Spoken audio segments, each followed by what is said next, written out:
Kryžiuočių pavojaus laikais Vilniaus miestiečiai matyt turėjo savo slėptuvę vadinamą Kreivąją pilį, bet 1390 metais ji buvo kryžiuočių sudeginta ir miestas liko atviras. Bet greit tie pavojai praėjo po Žalgirio mūšio. Bet 15 amžiaus pabaigoje ir 16 amžiaus pradžioj Vilniuje atsirado nauji pavojai. Iškilo Maskvos didžioji kunigaikštystė. Pietuose buvo stiprios totorių valstybės. Soste tuomet buvo didysis kunigaikštis Aleksandras, Jogailos anūkas, Kazimiero sūnus. Ir reikia pasakyti, kad jo valdymo laikais Lietuva pralaimėjo vieną po kito mūšių su Maskva. Maskva prisijungė didelę dalį Lietuvos rytinių žemių, rusų kunigaikštysčių. Čia susidarė ganėtinai komplikuota politinė situacija. Juk po Kazimiero mirties neužilgo prasideda karas su Maskva. Aleksandras ateina į sostą, jaunas kaip politikas, nors jam 31 metai. Ir tenka pradėti organizuoti valstybės gynimą. Nuo pirmųjų, galima sakyti, dienų. Ir tie pirmieji žingsniai ne visai sėkmingi. Tenka atsisakyti kai kurių žemių.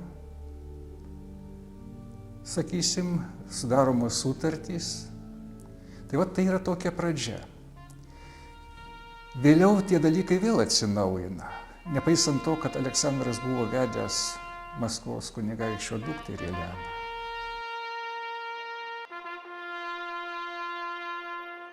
Šiuo raštu visiems ponams, bajorams ir miestiečiams paskelbėme, jog šiandien į Maskvą išvyksta jo mylysta didysis kunigaikštis Aleksandras su delegacija, idant Vilniui pargabenta būtų Maskvos didžiojo kunigaikščio Ivano Vasiljevičiaus duktė kunigaikštytė Elena, paskirta kunigaikščiui Aleksandrui kaip būsima žmona. Nesgi šios vedybos laiduoja gerą senbuvį tarp Maskvėnų ir Lietuvos. Dėl tų vedybų turbūt buvo daugiau bėdos negu naudos, nes Elena buvo apstatyta Maskvos žmonėmis, kurie stebėjo kiekvieną Aleksandro judesį.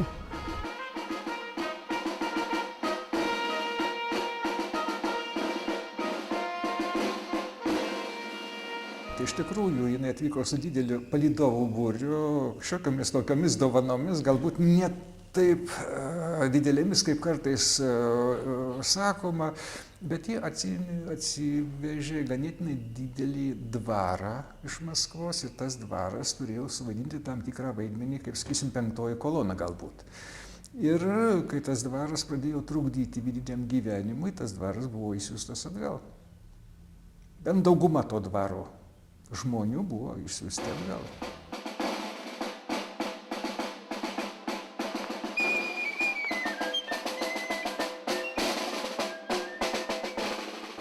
Jungtuvės buvo liktai ir politinės, nes, sakysime, sužieduotuvės įvyko Maskvoje pasirašant sutartį su Ivanu. Bet paskiau pasirodė, kad tai jo žmona, kuri galbūt Ivanas norėjo turėti čia savo rezidentą savotišką, kuris keltų visą laiką sumaištį ir panašiai, ką jis ir vėliau darė. Pasirodė, kad jinai yra ganėtinai ištikima Lietuvos valdovui ir dalį to tėvo siūlymų, įvairiausių pretenzijų atmetė ir tapo tikra Lietuvos didžioji kunigaikštienė. Na, o sakysim, netgi po to, kai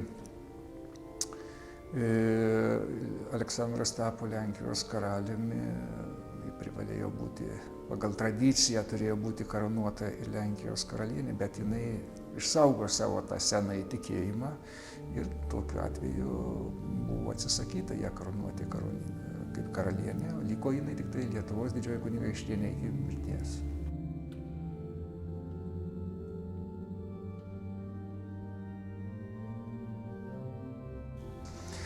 Bet supraskime tą dalyką, kad Lietuvos didžioji kunigaikštystė pati buvo dvilypė religijos požiūrį. Nemažai jos, ar daugiau negu pusė galbūt gyventojų buvo stačiatikiai.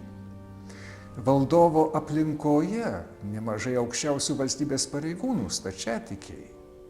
Taip kad valstybės dvilypumas matyt ir sąlygojo šitos dalykus, kad nebuvo taip priešiškai žiūrima pas mus, skirtingai sakysim, negu Lenkijoje. Dabar jeigu palygintume su Kazimieru, kuris valdė pusę amžiaus, tai Kazimiero turime vos vieną kitą dokumentą. Na, žinoma, viena kita privilegija yra išlikusi, bet dokumentai tie, kurie buvo duoti bajorams, reiškia, žemesnio rango. Tai Aleksandro laikais dokumentų turime gausybę. Milžiniškas palikimas, palyginti su Kazimiero laikais. O Lietuvos ponai ilgą laiką siekė, kad jie turėtų savarankišką valdovą arba bent jau Kazimiero vietininką Vilniuje, nes iš tikrųjų buvo labai sunku tvarkyti reikalus. Kazimieras daugiau laiko praleisdavo Krokuvoje, Lenkijoje, o čia dažnai reikia valdovo, sprendimų ir kitų dalykų ir kai kurie reikalai vilkindavosi. Ir tik tai paskutiniaisiais valdymo metais Kazimieras Aleksandrą designavo dar prieš mirtį, reiškia, paskyrė didžiuoju kunigaikščiu Lietuvos ir kai Kazimieras mirė, lietuviai išsirinko. O Lenkų tradicijoje jau buvo įsigalėję ta idėja, kad pas juos vyresnis sūnus Jonas Albrechtas turi tapti karaliumi ir po Aleksandro išrinkimo Lietuvos didžiojo kunigaikščiu netrukus Jonas Albrechtas tapo Lenkijos karaliumi. Ir tik tai, kai jau tas mirė, tai tiesą pasakius, jau turintys patirtį, sakysim, 9 metų patirtį turintis valdovas buvo išrinktas Lenkijos karaliumi. Žinoma, su tam tikromis išlygomis, reikalavimais ir panašiai iš Lenkų pusės Lietuvos atžvilgiu. Na, Lietuvoje rezidencija aiški, Vilnius. Vilniaus pilis, žemutinė pilis, tai aiški rezidencija Aleksandro, jo labiau, kad Aleksandras, palyginus su ankstesniais valdovais ir tapęs Lenkijos karaliumi, ganėtinai dažnai atvykdavo į Vilnių. Netgi ir paskutiniai gyvenimo mėnesiai buvo praleisti Vilniuje, pagaliau ir mirtis jį užklupo Vilniuje. Jo laikais Vilniaus žemutinė pilis, sakysim, valdovo rūmai įgijo truputį aukštesnį statusą negu Kazimiero laikais, kai jis karts nuo karto trumpam atvykdavo, reiškia, čia. O, kur gražus daiktas.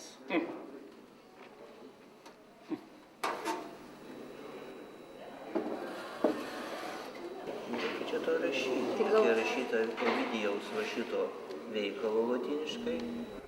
Lotynų kalba valdovo raštiniai, tokia politinėje politiškai aukštesniam lygmenį jinai plačiai naudojama, jo labiau, kad ir Aleksandras, jis žinojo ne tik tai Lenkų, be jokios abejonės gerai žinojo lotynų ir žinojo vokiečių kalbas.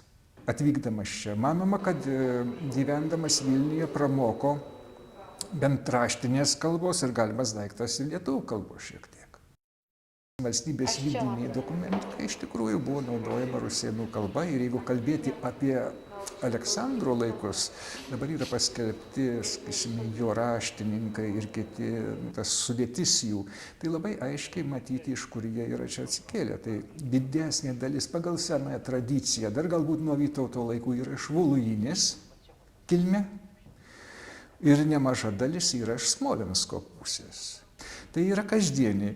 Dabar aukščiausio rango arba aukštesnio rango tokie dokumentai privilegijos miestams, bažnyčiai, vienuolynams ir jau nekalbant apie sutartis rašomos lotynų kalba. Jis užaugo Krokuvos dvare. Nuo 6 metų moko jį Janas Dlugošas. Tai Jano Dlugošo veikalai, požiūris į Lietuvą ir kitus dalykus mums labai gerai žinomi. Tai aišku, kad išaugo Lenkų kultūros aplinkoje ir Lenkų kultūros žmogus buvo. Ir jeigu pasižiūrėsime, kaip Aleksandras rašo, tai jis yra dar senųjų laikų, dlugošinių laikų žmogus. Gotika. Kaip ir jo brolis Žygimantas Senasis, irgi mokytas toj pačioj mokykloje gotika ir iki mirties pasirašinėja dokumentus, privilegijas gotiškai, kai jau humanistinis raštas Lietuvoje gerai žinomas.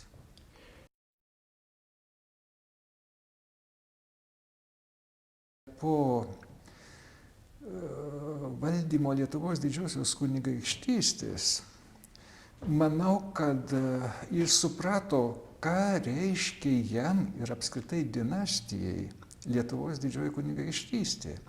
Juk Lenkijoje karaliai renkami, o Lietuvoje valdovas turi paveldimą sostą.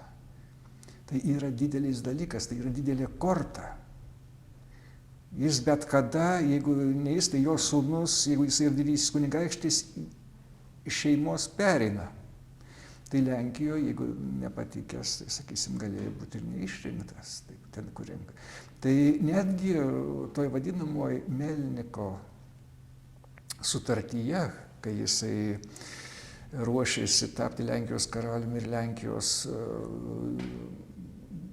valdantysis elitas reikalavo prijungti Lietuvą prie Lenkijos karalystės, tai net tuose dokumentuose, kurie dažnai dabar vadinama Melniko unija, bet buvo palikta klauzulė tokia, kad šitą raštą dar turi patvirtinti Lietuvos Seimas arba ponų taryba.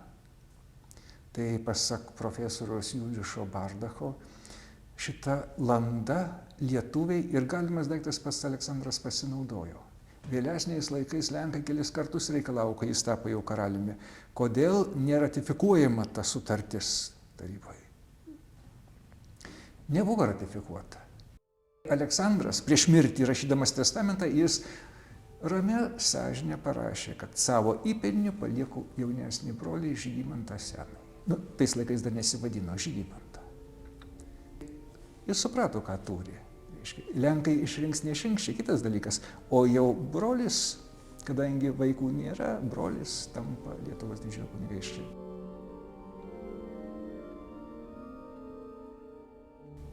Jau prieš tai buvo suderinta su ponais, jis pirmiausia pasirašė privilegiją Lietuvos valstybėje, Lietuvos žemės privilegiją 492 metais rugpjūčio mėnesį, pradžioje, o apie Liepos 26 jisai pakeliamas didžiojo kunigaikščiu.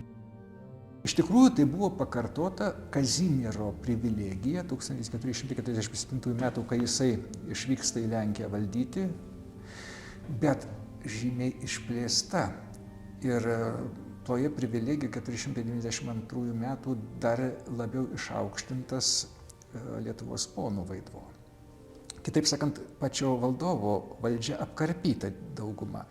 Bet kas ten joje pasakyta, į Kazimierą jau nieks nebekreipia dėmesio toj privilegijoje. Pagrindinis dalykas – išsaugoti valstybės vientisumą Vytauto ir Žygimanto Kęstutaičio laikų.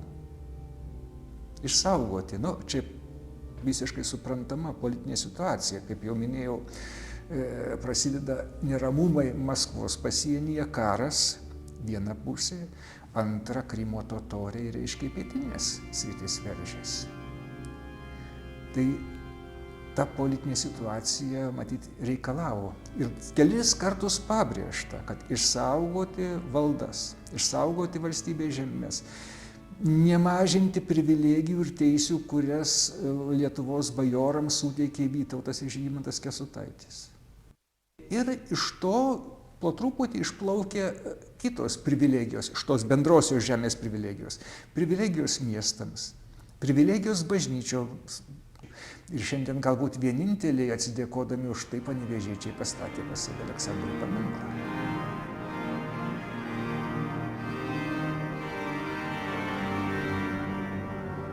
492 metais gauna atnaujintą privilegiją Vilniaus miestas, susirūpina ir Vilniaus pačio kaip miesto apsaugą. Tai Aleksandro laikais pradedama statyti Vilniaus miesto sieną, arba bent jau privilegija suteikiama. Toj privilegijoje pasakyta, kad sienoje numatyti 5 vartai, 4 išoriniai ir vidiniai, kurie jungia miestą su pilimi. Miestiečiai turėjo užduotį per 1 metus apmūryti Vilniaus miestą sienomis. Vilniaus vaivada Mikalojus Radvilas, Raitas, jojo ir žymėjo, matyti jo tarnai žymėjo vietas, kur turi būti statoma siena, kur bokštai ir taip toliau.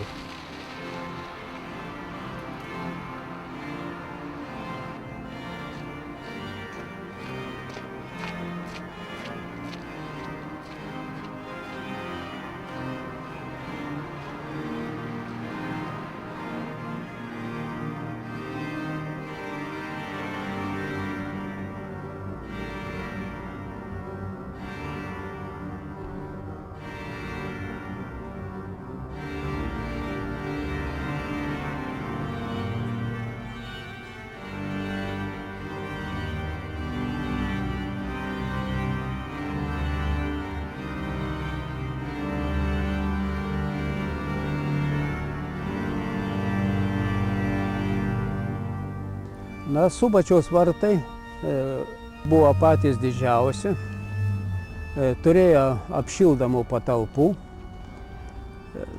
Netgi miestas buvo įrengęs čia savo kalėjimą. Antrame aukšte gyveno miesto vadinamas meistras, tai yra budelis, kurio pareiga buvo ne tik vykdyti bausmes, bet ir prižiūrėti švarą Vilniaus mieste. Siena, kurios ilgis beveik 1,3 kilometro, buvo išmūryta iki 1522 metų, tai jau tikrai visa siena baigta. Miestą saugoti ir įgulos tarnybą eiti turėjo patys miestiečiai. Amatininkų cechai ypač, pirkliai. Na ir miestiečių magistratas. Ši siena, žinoma, su totoriais kovoje nebuvo panaudota, tačiau ji buvo panaudota kovose su Maskvos valstybė. Na ir kitą kartą tai per Šiaurės karą.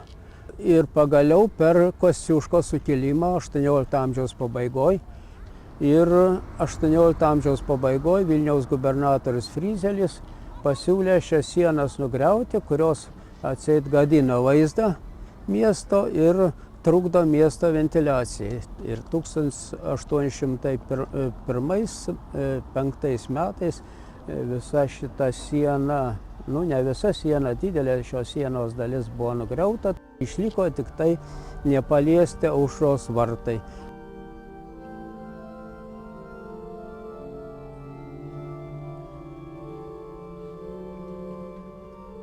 Liko sienos fragmentai, daugiausia ten, kur jie turėjo tuomet kokią nors funkcinę paskirtį. Tai siena, kuri juosia Šventos Dvasios vienuolyną ir aušros vartus. Vakariniai daly, tose vietose, kur prie miesto sienos buvo primūryti aukšti namai, ir tų namų savininkai iš miesto valdybos išpirko.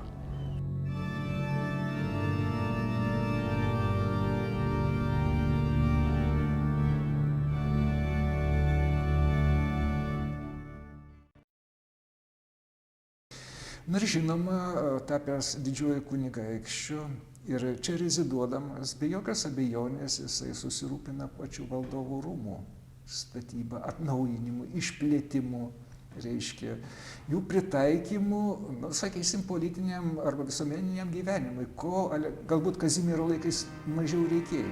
Bet tai atvažiuoja, apsistoja, o čia jau reikia dirbti.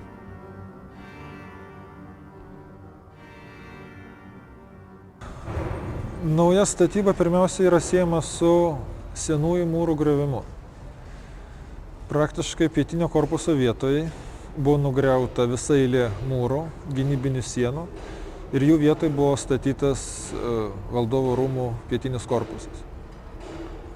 Iš sluoksnių, kuriuose yra griauta ir iš, sakykime, pačių pirmųjų statybos sluoksnių mes randam nemažai monetų. Jos visos yra priskiriamos valdovui Aleksandrui.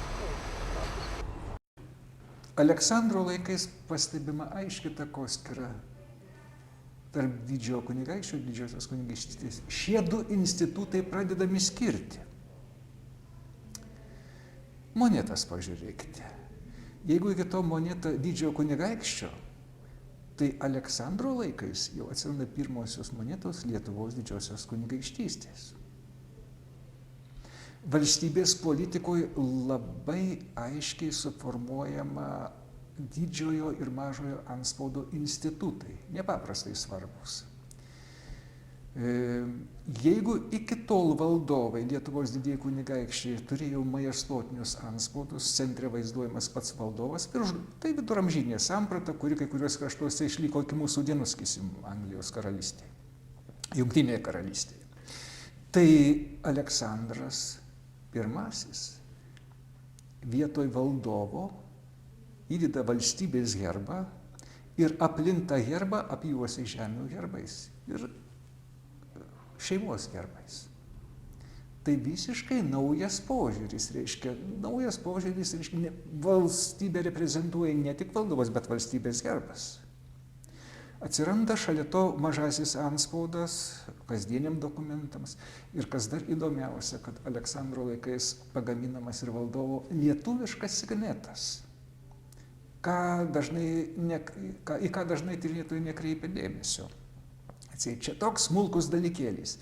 Tai signeto pasirodymas irgi rodo vieną dalyką, kad valstybėje pradedama skirti valstybės reikalai nuo privačių valdovo reikalų. Būtent su Aleksandro laikais daugelį dalykų mes matom ankstyvojo renesanso užuomazgą.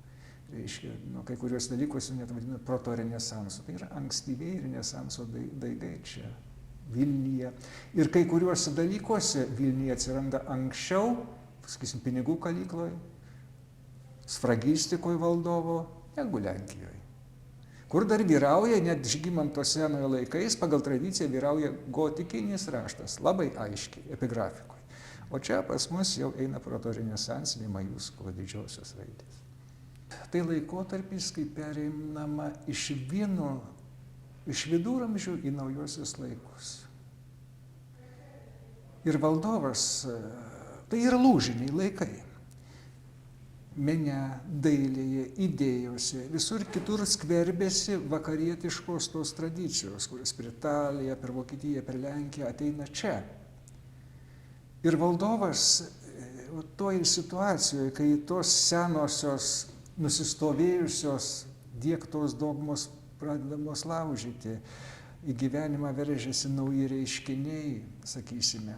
Tai valdovui nėra taip lengva ir manau, jeigu vertinti Aleksandrą, tai Aleksandras šitos dalykus suprato. Ir jeigu galbūt jisai nebuvo toks jau didelis iniciatorius tų naujovių, tai jokių būdų netrukdytojas. Jis netrukdė. Neturime, sakysim, nei kokio nors rašto, kas kviestų, ką nors, kaip, sakysim, Gediminas kvietė pirklius ar kažką. Neturime, bet jo laikais šitie dalykai pasirodo. Pagaliau aplinka. O dar vieną dalyką, ką reikėtų pasakyti, kad Aleksandras sugebėdavo labai neblogai pasirinkti savo artimiausius patarėjus. Vertinti man sunku, bet Lietuvai davė nepaprastai daug naudos. Tiesa, Lenkijos valstybėje yra irgi keli dalykai, kuriam valdant, būnant karaliumi, buvo priimti. Na, sakysime, Petruškovo Seime buvo suderinta aukščiausių valstybės pareigūnų, tokias kaip instrukcija parašyta, reiškia, tai valdovo valdžia apribota, bet labai aiškiai reglamentuota, kas ką turi daryti, kas kaip tuos dalykus tvarko. Valdovas, sakysim, savo teisių, šiokių tokių, sakysim, kai kurių teisių jis atsisako valstybės naudai. Nu ir garsioji 505 metais konstitucija nihil novi. Tai yra konstitucija, kurią kai kurie lenkų tyrinėtojai laiko būtent viduramžių pabaiga ir naujųjų amžių pradžia. Tai kai išeina, reiškia, šlėkta į pirmą vietą, kitaip sakant, be jo sutikimo valdovas nelabai ką gali padaryti. Tai iš vienos pusės tai labai gražu, žinoma, demokratija aiški, bet ta demokratija iš tikrųjų šitą valstybę. Pradžioje jinai buvo naudinga, spręsta daug dalykų, reiškia, interesas buvo, visi stengiasi valstybės gyvenime dalyvauti, bet ji po kiek laiko atmirė ir tapo, tiesą pasakius, valstybės tokiu duobkase savotišku. Bet man Aleksandras kaip politikas, kaip vidaus politikas daug įdomesnis žmogus yra ir jau ne vienas tyrinėtojas yra pastebėjęs, kad Aleksandro laikais matomi keli nauji poslinkiai valstybės gyvenime. Pirmiausia, bandoma reorganizuoti valstybės iždą, nauja monetarinė politika. Labai didelis dalykas. Jeigu palyginsim Aleksandro laikų pinigus su Kazimiero laikų pinigais, tai tie dalykai skyrėsi kaip diena nuo nakties, pradamas leisti stambesni nominalai. Pusgrašiai nuo Aleksandro laikų yra puikiai žinomi, na ir tiesą pasakius, ganėtinai aukšto meninio lygio. Nesu specialistas numizmatikoje, bet tai yra geri pinigai. Aleksandro pinigai yra geri. Ir ne tik Aleksandro, ir Žygimanto Senojo, ir Žygimanto Augusto pinigai Vilniuje kaldinti buvo geri, dėl ko vėlesniais laikais kilo diskusijos su Lenkų monetarinė sistema, kad tie patys pinigai daug labiau vertinami lietuviški, nes pas juos geresnis, reiškia, sidabras yra, mažiau priemaišų turi.